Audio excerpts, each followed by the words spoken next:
Ladies and gentlemen, welcome to the History Vault, our magic connection to the past. I'm Skylar Yore, and I have got the honor to speak with some of the greatest people in history. Today, our guest is from ancient Egypt. She called herself the Queen of Kings. Please welcome the great Cleopatra. Thank you for the invitation, Skylar. It is a pleasure to be here. Your Majesty, thank you for taking the time to speak with me. The world has been captivated by you and your life's work for centuries.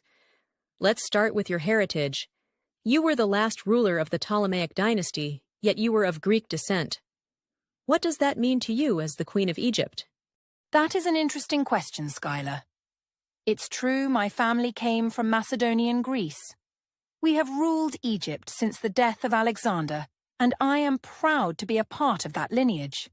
But I see myself as Egyptian, and I have always loved this land and its culture. Unlike my ancestors who didn't even learn the language, I studied Egyptian and worshipped Isis. My connection to the Egyptian people runs deep, and I consider myself their queen, not merely their ruler. There are reports that you viewed yourself as the living incarnation of the goddess Isis. Some might see that as arrogance or a strategic move. Why did you portray yourself this way? Strategic, yes, but not out of vanity. Isis is the goddess of life and healing, a symbol that the people love and revere. By portraying myself as her embodiment, I strengthened the bond between my people and myself. This connection helped us maintain hope and identity through hard times, such as the Roman conflicts. Believe me, Skylar, to rule means to connect deeply with the people, and as a woman, one must show even more openly that one is ready to fight for their welfare. Speaking of Rome, your relationships with Julius Caesar and later Mark Antony are famous. Were you connected to these men out of love or out of political calculation? Oh, that is a question I often hear. The answer is both. I shared more than political interest with Caesar. His strength and intelligence greatly impressed me, and we had a son together, Caesarion. But I won't deny that my alliance with him stabilized Egypt and protected us from enemies in Rome. As for Mark Antony, he was my heart, my ally, and my protector. But of course, even there, Egypt's welfare was always on my mind. Some critics claim that your relationships with these men endangered Egypt's independence more than they protected it. What would you say to that? I understand the objection, but without these alliances, Egypt would have fallen into Roman hands sooner. My aim was always to protect the land and secure my rule. In politics, there are rarely clear lines, and sometimes you must make uncertain alliances to maintain stability.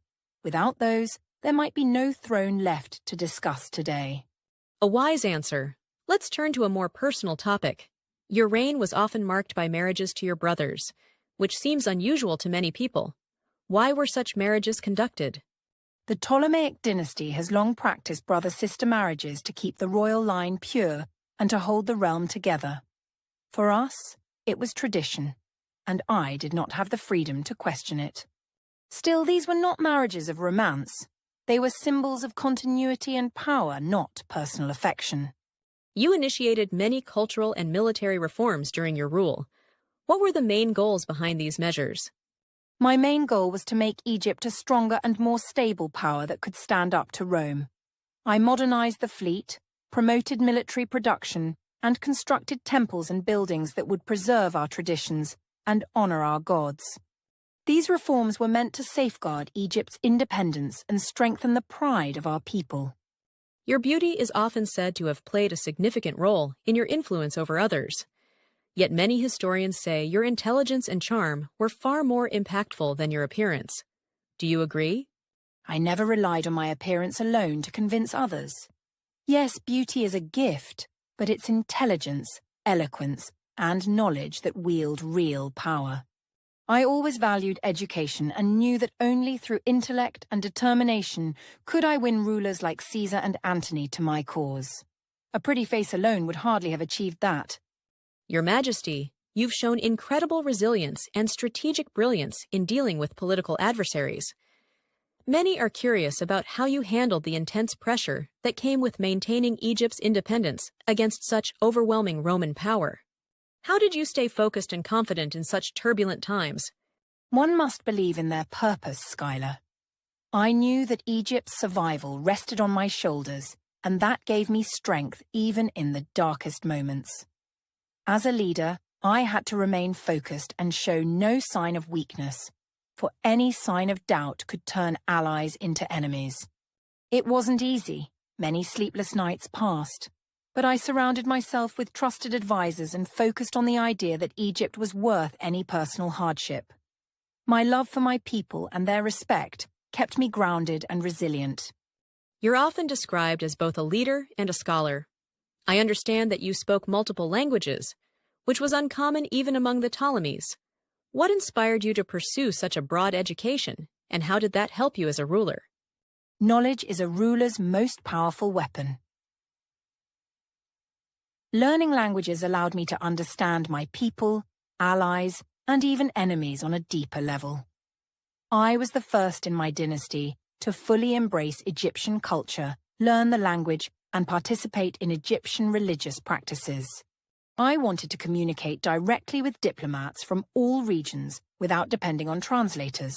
This not only strengthened my diplomatic position, but also showed respect to each culture, making it clear that I valued their people and their customs.